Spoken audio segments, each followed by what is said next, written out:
Саламатсыңарбы балдар? Маанайыңар жакшыбы? Анда эмесе биз сабагыбызды баштайлык.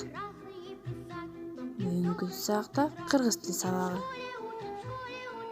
Сабактын темасы ата точ. Бүгүн силер сабакта ата точ жөнүндө терең билим аласыңар. Ошондой эле күн менен шамал жомогун окуйбуз.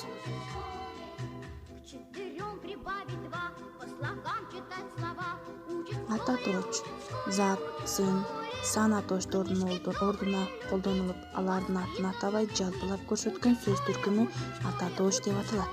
Мисалы, мен, сен, ал, биз. Ата точ зата точтун, сына точтун, сана точтун суроолоруна жооп берет.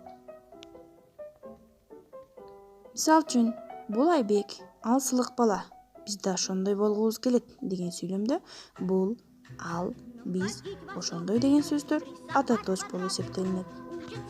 Эми балдар, күн менен шамал жомогун окуйлук.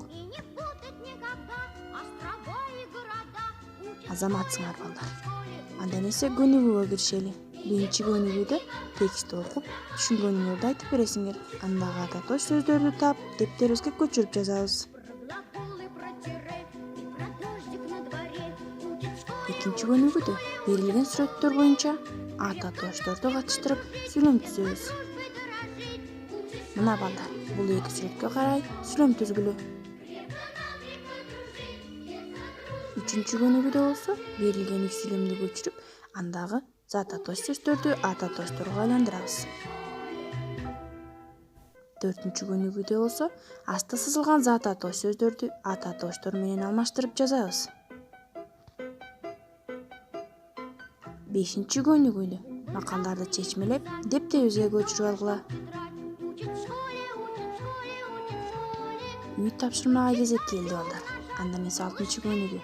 Үй аба ырайы деген темада ата точторду катыштырып, жомок ойлоп чыгабыз.